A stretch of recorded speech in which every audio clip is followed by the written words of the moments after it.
Doctor గారు, నిద్రపోకపోతే ఎలాంటి దీర్ఘకాలిక సమస్యలు వచ్చే ఛాన్స్ ఉంటుంది? ఎప్పుడైతే నిద్ర లోపిస్తుందో, ఇన్సామ్నియా అంటామో, ఆల్మోస్ట్ బాడీలో చాలా మటుకు ఎఫెక్ట్స్ కనిపిస్తాయి. వీటిల్లో మేజర్గా ఎఫెక్ట్స్ కనిపించేది బ్రెయిన్ మీద.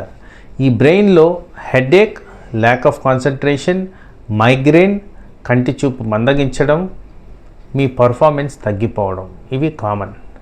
తర్వాత హార్ట్ గురించి మాట్లాడుతున్నప్పుడు, నిద్రలోపం ఉన్నప్పుడు హార్ట్ మీద తీవ్రమైన ఒత్తిడి, హార్ట్కి సంబంధించిన హార్ట్ రేట్ అనేది పెరిగేదానికి అవకాశం ఉంది.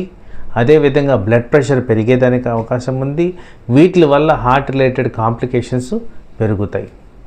అలాగే మనం మాట్లాడుకుంటూ వెళ్తే జీర్ణాశయం మీద డైజెస్టివ్ ప్రాబ్లమ్స్, గ్యాస్ట్రిక్ ప్రాబ్లమ్స్, మలబద్ధకము, ఇవన్నీ కూడా ఫ్రీక్వెంట్గా నిద్రకి కనెక్టెడ్గా ఉంటుంది. కాబట్టి నిద్ర అనేది కరెక్ట్గా రాని పక్షంలో ఇలాంటి ప్రాబ్లమ్స్ తరచుగా ఫేస్ చేయడం జరుగుద్ది.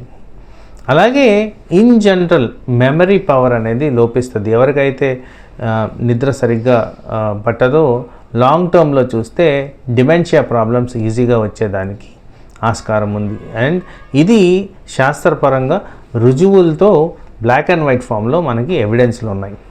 అలాగే చూస్తే ఏజింగ్ ప్రాసెస్, ఎవరైతే తక్కువగా నిద్రపోతారో వీళ్ళు త్వరగా ముసలితనం సంబంధించిన చేంజెస్ ఏవైతే ఏజింగ్ ప్రాసెస్ అంటామో, అంటే తెల్ల వెంట్రుకలు రావడము, వెంట్రుకలు రాలిపోవడము, చర్మము ఏదైతే టోన్ మెయింటైన్ కాకపోవడము, వీళ్ళ యాక్టివిటీ తగ్గిపోవడము, వీళ్ళ బ్యాలెన్సింగ్ పవర్ తగ్గిపోవడము, ఇమ్యూనిటీ లోపించడము, ఇలాంటివన్నీ జరిగేదానికి ఆస్కారం ఉంది. సో వాస్తవానికి నిద్ర ఒక్కదానికి వల్ల మనకి సిరీస్ ఆఫ్ ఎఫెక్ట్స్ అనేది బాడీ మీద ఫామ్ అవుతాయి.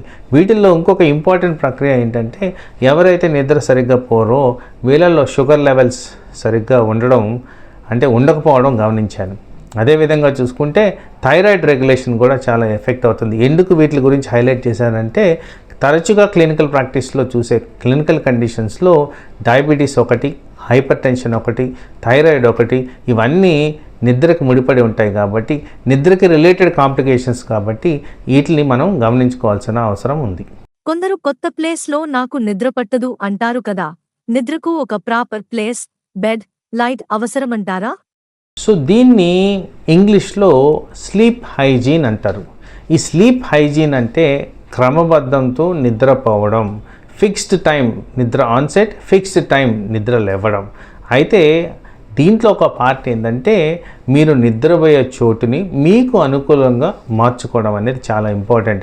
వీటిల్లో చాలా ఇంపార్టెంట్ థింగ్స్ మనం గమనించుకోవాల్సింది ఏంటంటే, మీరు పడుకునే ఏరియా మీకు కంఫర్టబుల్గా ఉందా లేదా, బెడ్ కానీ, దిండు కానీ, దుప్పట కానీ మీకు అనుకూలంగా ఉందా లేదా, ఆ రూమ్లో ఉన్న టెంపరేచర్ మీకు అనుకూలంగా లేదా, అదేవిధంగా light conditions, general recommendation without light పడుకోవడం చాలా ఇంపార్టెంట్.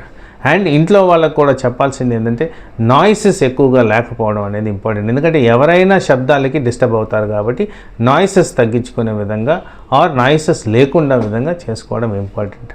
అలాగే మనకు కొంతమందికి స్మెల్తో కూడా నిద్ర అనేది డిస్టర్బ్ అవుద్ది. సో ఎక్కువగా ఘాటుగా ఉన్న స్మెల్స్ రాకుండా చూసుకోవాల్సిన అవసరం ఉంది.